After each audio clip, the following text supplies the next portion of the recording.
Salam sejahtera dalam kasih Tuhan. Senang jumpa dengan Bapak Ibu Saudara sekalian melalui channel ini. Kali ini kita belajar dari kitab Bilangan pasal 9 ayat 15 sampai ayat yang ke-23. Sebelum kita membaca dan merenungkannya, mari kita berdoa. Bapa Surgawi, Allah pencipta alam semesta ini, kami muliakan namamu sebab Engkau Allah yang sungguh baik. Menjaga kami, memelihara kami sampai detik ini. Kami butuh firman-Mu saat ini ya Bapa, sebagai bekal bagi kami dalam menjalani kehidupan ini. Kuduskan, berkati pemirsa channel ini. Tuntun kami semua dengan hikmat surgawi, agar kami sungguh-sungguh mengerti firman-Mu dan beroleh motivasi yang besar untuk melaksanakannya. Kami menyambut pewartaan firman saat ini dengan penuh sukacita di dalam nama Tuhan Yesus. Amin. Bilangan pasal 9 ayat 15 sampai ayat yang ke-23, demikian bunyinya. Tiang awan memimpin perjalanan Israel. Pada hari didirikan kemah suci, maka awan itu menutupi kemah suci, kemah hukum Allah, dan pada waktu malam sampai pagi, awan itu ada di atas kemah suci, kelihatan seperti api. Demikianlah selalu terjadi, awan itu menutupi kemah, dan pada waktu malam kelihatan seperti api. Dan setiap kali awan itu naik dari atas kemah, maka orang Israel pun berangkatlah. Dan di tempat awan itu diam, di sanalah orang Israel berkemah. Atas titah Tuhan orang Israel berangkat, dan atas titah Tuhan juga mereka berkemah. Selama awan itu diam di atas kemah suci, mereka tetap berkemah. Apabila awan itu lama tinggal di atas kemah suci, maka orang Israel memelihara kewajibannya kepada Tuhan, dan tidaklah mereka berangkat. Ada kalanya awan itu hanya tinggal beberapa hari di atas kemah suci, maka atas titah Tuhan mereka berkemah, dan atas titah Tuhan juga mereka berangkat. Ada kalanya awan itu tinggal dari petang sampai pagi. Ketika awan itu naik pada waktu pagi, mereka pun berangkatlah. Baik pada waktu siang, baik pada waktu malam, apabila awan itu naik, mereka pun berangkatlah. Berapa lama pun juga awan itu diam di atas kemah suci, baik 2 hari, baik sebulan, atau lebih lama, maka orang Israel tetap berkemah dan tidak berangkat. Tetapi apabila awan itu naik, barulah mereka berangkat. Atas titah Tuhan mereka berkemah, dan atas titah Tuhan juga mereka berangkat. Mereka memelihara kewajibannya kepada Tuhan menurut titah Tuhan dengan perantaraan Musa. Saudara yang dikasihi Tuhan, tema khotbah kali ini berjalan menurut titah Tuhan. Tema ini memberikan motivasi yang besar bagi kita bagaimana menjalani kehidupan yang berfokus pada titah Tuhan. Nah, pertanyaan kita sekarang adalah apa yang dimaksud dengan titah Tuhan? Titah Tuhan adalah perintah yang harus dipatuhi, dan perintah itu berasal dari Tuhan. Jika kita tidak mematuhi perintah ini, maka ada konsekuensinya. Jadi titah Tuhan adalah perintah yang bersumber dari Tuhan yang harus dipatuhi oleh umatnya. Jika ada teman yang memberikan perintah kepada kita bisa saja tidak melaksanakan perintah itu dan tidak ada konsekuensinya bagi kita. Tetapi jika seorang raja memberikan perintah, kita pasti mentaatinya. Mengapa? Sebab kita tahu jika perintah raja tidak dilaksanakan, ada konsekuensinya. Kita bisa saja dimasukkan ke penjara, kita bisa saja menerima hukuman mati. Karena yang memberikan perintah adalah seorang raja, seorang yang punya kekuasaan, seorang yang punya otoritas. Nah, kalau disebut titah Tuhan, itu berarti perintah ini harus dilaksanakan karena perintah ini bersumber dari Tuhan yang punya kuasa, bersumber dari Tuhan yang punya otoritas atas kehidupan kita. Dia berkuasa atas hidup mati kita. Jadi titah Tuhan ini harus dilaksanakan, sebab jika tidak, ada konsekuensinya. Itu menentukan keselamatan diri kita. Nah, tema ini menarik saudara sekalian, berjalan menurut titah Tuhan. Jadi kita mau dimotivasi bagaimana menjalani kehidupan yang sungguh-sungguh berjalan sesuai dengan titah Tuhan. Nah, mari kita belajar dari Bilangan pasal 9 ayat 15 sampai ayat yang ke-23.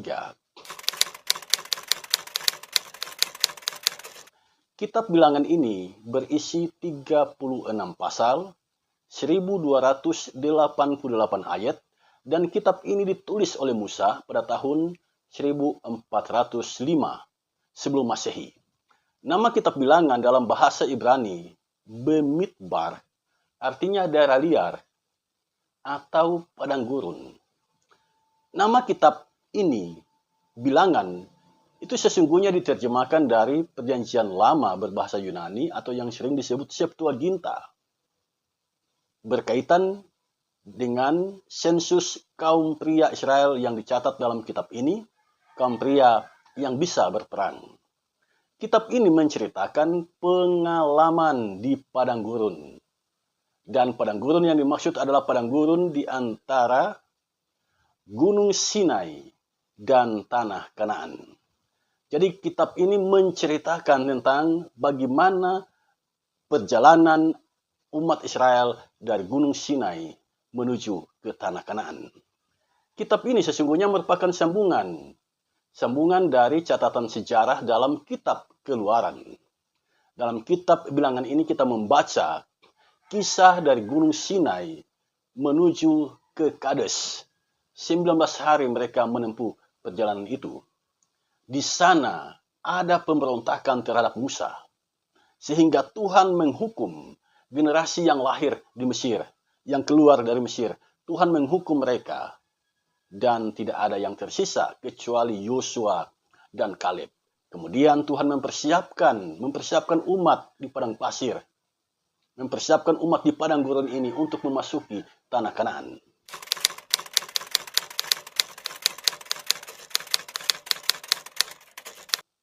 Nah, teks bacaan kita terdapat dalam pasal 9. Pasal 9 ayat 15 sampai ayat yang ke-23. Itu berarti teks kita ini berada dalam bingkai Allah mempersiapkan generasi yang lahir di Mesir. Generasi ini dipersiapkan oleh Tuhan untuk memperoleh Tanah Kanaan. Nah, jika kita mencermati dengan baik, pasal 1 sampai pasal 4 itu adalah persiapan menuju Tanah Kanaan. Pasal 5 sampai pasal 10, umat Allah dikuduskan oleh Tuhan, diberikan pengajaran oleh Tuhan. Jadi kehendak Tuhan di sini adalah umat harus hidup menjalani kehidupan yang sungguh-sungguh mematuhi titah Tuhan. Dan bacaan kita ada dalam bingkai itu. Pengajaran Tuhan melalui Musa disampaikan kepada umat agar mereka sungguh-sungguh menjalani kehidupan yang mematuhi titah Tuhan. Nah, saudara sekalian, sekarang mari kita lihat bacaan kita. Bilangan pasal 9 ayat 15 sampai ayat yang ke-23. Di sini disebutkan ada yang disebut kemah suci dan awan, ya. Disebutkan di sini. Kemah suci itu dibangun oleh umat sebagai tempat perjumpaan mereka dengan Tuhan. Dan ada satu peristiwa ajaib di sini. Di padang gurun, awan itu kan jauh sekali di langit sana. Tetapi di sini kita menyaksikan sesuatu yang menarik untuk dituntut. Sesuatu yang menarik. Yang mana awan itu turun ke bumi. Dan awan itu berada di atas kemah suci. Di atas tempat umat berjumpa dengan Allah. Jika kita membaca ayat 15 sampai ayat yang ke-16. Awan itu datang di atas kemah suci. Dan awan itu adalah tanda kehadiran Allah. Jadi Allah hadir melalui tiang awan. Di waktu siang, dia adalah tiang awan. Tetapi di waktu malam, tiang awan ini berubah menjadi tiang api. Karena di malam hari gelap sekali. Dengan adanya tiang api, maka tempat itu menjadi terang benderang dan umat Israel dapat berjalan di waktu malam karena ada tiang api yang menerangi mereka. Jadi saya mau katakan begini, di waktu siang itu tiang awan, tetapi berganti malam itu tiang api. Sehingga bangsa Israel bisa berjalan siang dan malam. Itu mujizat, saudara sekalian. Mujizat yang terjadi di padang gurun. Sesuatu yang luar biasa. Orang berjalan di kegelapan malam, tetapi kemudian mendapat terang yang luar biasa dari tiang api. Nah, dari ayat 17 sampai ayat yang ke-20, awan naik dan ada saat awan itu diam. Kalau awan itu naik, itu pertanda bahwa umat harus berangkat. Tapi ketika awan itu turun, umat harus beristirahat. Dan ketika mereka beristirahat, di sini disebutkan mereka harus melaksanakan kewajiban mereka. Apa kewajiban mereka? Mentaati titah Tuhan, melaksanakan firman Tuhan. Dalam ayat 21 sampai ayat yang ke-23, awan itu naik dan mereka harus berangkat. Dan ketika awan itu berdiam, mereka harus berkemah. Dan di saat mereka berkemah, mereka melaksanakan kewajiban mereka sebagai umat Allah. Ini adalah pengalaman di padang gurun antara Gunung Sinai dan Kanaan. Di sini kita mendapatkan sesuatu pelajaran yang luar biasa bagi kita. Ternyata ketika Allah menuntun, tidak selalu umat itu berjalan dan terus berjalan. Tidak. Ada saat umat itu beristirahat. Dan yang mengatur kapan mereka berangkat dan kapan mereka beristirahat itu adalah Tuhan. Jadi umat hidup sesuai dengan pengaturan waktu dari Tuhan.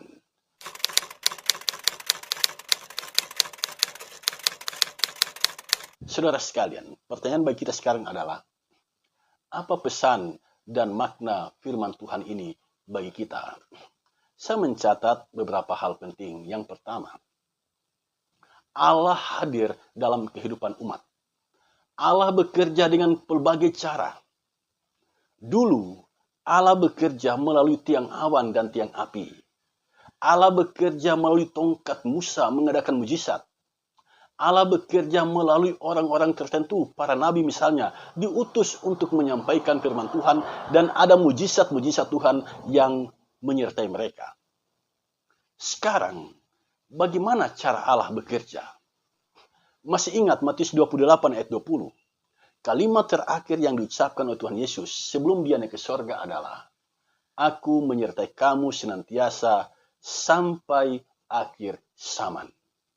Dan dalam Kisah Para Rasul 1 ayat 8, para murid diminta untuk bersaksi di Yerusalem, Samaria, dan sampai ke ujung bumi. Dan dalam proses bersaksi itu, Roh Kudus menyertai mereka. Jadi Allah hadir di zaman ini melalui Roh Kudus. Allah hadir di dalam Roh-Nya yang kudus. Nah, bagaimana kita bisa tahu bahwa Roh Kudus itu bekerja, bahwa Roh Kudus itu sedang menyertai kita? Ini pertanyaan yang bodoh sebenarnya, saudara sekalian. Pertanyaan seperti seekor ikan bertanya pada ibunya, Ibu, di mana laut itu? Di mana lautan itu? Saya ingin tahu lautan itu mana. Ibunya mengatakan bahwa kita sekarang sedang hidup di dalam lautan. Anak ini penasaran, yang mana? Yang mana lautan itu? Lalu ibunya mengatakan, kalau kau ingin melihat lautan, kau harus melompat ke atas. Dan ketika ikan itu melompat ke atas, dia melihat lautan yang luas sekali. Tetapi pada saat itu juga, seorang nelayan menangkapnya. Dan dia dimakan oleh nelayan itu. Saudara sekalian, pertanyaan di manakah Roh Kudus itu? Sama saja dengan pertanyaan ikan ini kepada ibunya, di manakah lautan itu? Jadi, Roh Kudus itu sebenarnya ada bersama-sama dengan kita. Dia sedang menyertai kehidupan kita. Apapun masalahmu saat ini, jangan pernah engkau meragukan ada Roh Kudus yang sedang bekerja di dalam hidupmu. Banyak orang melupakan ini, banyak orang mengabaikan ini. Mereka tidak sadar bahwa jaminan Tuhan Yesus sebelum dia naik ke surga adalah dia menyertai kita sampai akhir zaman, dan penyertaannya itu adalah di dalam Roh Kudus. Roh Kudus itu dicurahkan pada hari Pentakosta, dan sampai detik ini dia bekerja. Bekerja untuk apa? Bekerja memberikan kekuatan kepada kita menjadi saksi Tuhan di muka bumi ini. Allah hadir di dalam kehidupan kita, dan kehadirannya itu dapat kita rasakan. Tetapi kita tidak bisa melihatnya, karena Allah itu roh. Roh itu angin. Bagaimana manusia bisa melihat angin? Angin hanya bisa dirasakan, tetapi angin tidak pernah bisa dilihat. Tuhan dengan kuasanya bisa kita rasakan, tetapi kita tidak bisa melihat Tuhan itu sendiri. Yang kedua, Allah hadir untuk apa? Jika kita membaca teks Alkitab yang kita baca saat ini, Allah hadir untuk menuntun perjalanan umat. Perjalanan umat yang percaya kepadanya. Jadi ada saat kita berjalan, ada saat kita harus berhenti. Ada saat kita bekerja keras, ada saat kita harus beristirahat. Ada saat kita sibuk, ada saat kita santai. Itu sesungguhnya pengajaran Tuhan bagi kita melalui bacaan kita saat ini. Tiang awan, di mana Tuhan hadir melalui tiang awan itu, menuntun umat berjalan. Tetapi ada saat juga tiang awan itu berhenti, memberikan pesan kepada umat agar jangan lanjutkan perjalananmu. Saatnya sekarang untuk berhenti, untuk beristirahat. Di dalam menjalani kehidupan, ada saat kita bekerja dan bekerja. Tapi ada saat juga bagi kita untuk berhenti. Ada saat bagi kita untuk beribadah kepada Tuhan. Ada saat bagi kita untuk menjumpai Tuhan dalam doa dan persekutuan di dalam namanya. Ada saat kita bekerja, tapi ada saat juga kita bersantai. Kalau kita terlalu tegang bekerja, secara medis itu mengganggu syaraf kita. Tapi jika kita ada waktu bekerja dan ada waktu untuk rileks, maka syaraf kita tetap segar dan kesehatan kita terjaga, dan kita punya semangat dalam menjalani kehidupan ini. Nah, perjalanan ke Kanaan sebenarnya bisa cepat. Sebulan bisa. Bisa. Tetapi Allah menuntut umat 40 tahun. Allah mempersiapkan umat sebelum mendapatkan Kanaan itu, beroleh Kanaan itu, umat dipersiapkan oleh Allah. Allah membentuk hati umat. Jadi dalam menuntun umat melangkah, dalam menuntun umat berjalan, dalam menuntun kita menempuh kehidupan ini, Allah sesungguhnya sedang mempersiapkan kita ke arah yang lebih baik. Masih ingat Roma 8 ayat 28? Di sana disebutkan Allah turut bekerja dalam segala sesuatu untuk mendatangkan kebaikan bagi setiap orang yang mengasihi Dia. Allah turut bekerja, jadi kita sedang bekerja, Allah turut di dalamnya. Kalau kita tidak bekerja, bagaimana Allah turut di dalamnya? Roma 8 ayat 28 ini ayat yang bagus sekali. Bekerjalah agar Allah turut bekerja di dalamnya. Jika Anda tidak bekerja, Anda bermalas-malasan. Bagaimana mungkin Allah turut bekerja di dalamnya? Jadi Allah bekerja ketika kita bekerja. Amin. Orang yang malas itu tidak dikehendaki oleh Tuhan. Allah tidak berkenan dalam kehidupan orang yang malas. Allah berkenan orang itu harus tekun, harus rajin bekerja. Sebab Allah bekerja ketika kita bekerja, dan Dia bekerja untuk mendatangkan kebaikan. Kebaikan ini tidak kepada semua orang. Roma 8 ayat 8 menyebutkan kebaikan ini hanya diberikan Allah kepada orang yang mengasihi Dia. Masih ingat kisah orang yang sombong rohani ketika kampungnya diterjang banjir. Orang ini naik ke lantai 2 rumahnya. Air semakin naik, kepala desa memanggil dia agar segera menyingkir. Tapi orang ini tidak mau menyingkir. Akhirnya air itu sampai ke lantai 2 dan dia naik ke atap. Ketika dia di atap, ada perahu karet lewat dan orang-orang menawarkan bantuan, tetapi orang ini menolak. Dia ingin Allah yang menolong dia. Akhirnya rumahnya hampir tenggelam, helikopter datang, dan helikopter menurunkan tangga, tapi orang ini menolak. Dia katakan, tidak, aku menunggu Allah. Aku menunggu Allah menolong aku. Akhirnya orang ini tenggelam. Dan menurut yang punya cerita, ketika dia berhadapan dengan Allah, dia bertanya, mengapa Allah tidak menolong aku ketika aku hampir tenggelam? Apa jawab Tuhan? Aku sudah mengutus orang, kepala desa, kuutus untuk memanggilmu, tetapi engkau menolak.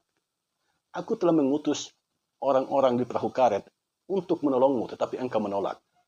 Aku telah mengutus orang-orang di atas helikopter itu untuk membantumu, tapi engkau menolak. Cara apa lagi yang harus aku gunakan untuk menolongmu? Saudara sekalian, ada banyak cara Allah untuk menolong kita. Anda harus punya kepekaan hati, kepekaan untuk dapat memahami bahwa itu pertolongan yang bersumber dari Tuhan. Jika saat ini engkau punya pergumulan kehidupan, jika saat ini engkau punya masalah, camkanlah ini. Ada banyak cara Allah untuk menolongmu. Dan cara Allah itu dan pertolongan Tuhan itu dia adakan untuk kebaikan. Yang ketiga, jika Allah hadir, apa tanggung jawab kita? Mentaatinya. Hanya satu. Mentaatinya, mentaati perintahnya, patuh pada titahnya. Itu tanggung jawab kita. Saudara sekalian, dulu tantangan yang dihadapi oleh umat Allah adalah medan yang sulit, padang pasir, padang gurun. Dulu tantangan yang dihadapi oleh umat Allah adalah menempuh perjalanan yang jauh. Dulu tantangannya adalah menempuh perjalanan dalam durasi waktu yang lama. Tetapi sekarang sebaliknya. Tantangan kita sekarang adalah semuanya serba cepat, semuanya serba mudah, semuanya serba instan. Tantangan kita sekarang adalah ini. Teknologi informatika. Semuanya ada di handphone. Baik hal yang positif maupun hal yang negatif, semuanya kita temukan di sana. Jadi pada satu sisi, handphone yang kita miliki itu adalah berkat, yang mana kita mendapatkan banyak pelajaran dari dalamnya. Tetapi di sisi lain, itu adalah godaan besar bagi kita. Sebab segala macam kejahatan, segala macam hal yang mendatangkan dosa ada di sana. Nah, sekarang mari kita berjalan sesuai dengan titah Allah. Mari kita merendahkan diri, tunduk pada kemauan Tuhan. Menjalankan titahnya, menjalankan perintahnya dengan patuh. Agar kehidupan kita dituntun dan disertai oleh Tuhan. Agar Roh Kudus yang Dia janjikan itu menyertai kita sampai akhir zaman. Jika kita mentaati titah Tuhan, melaksanakan titah Tuhan, Tuhan ada bersama dengan kita. Bekerja di saat kita bekerja untuk mendatangkan kebaikan bagi kita. Jika Tuhan ada bersama dengan kita di sepanjang perjalanan kehidupan kita, percayalah dan yakinlah. Sorga yang Dia janjikan itu menjadi milik kita. Dan kita beroleh kesempatan untuk masuk rumah Bapa, tinggal bersama dengan Yesus Kristus Tuhan kita di sana. Berbahagialah orang yang bertekun sampai akhir, sebab kepadanya akan diberikan mahkota kehidupan. Tuhan memberkati kita semua. Amin.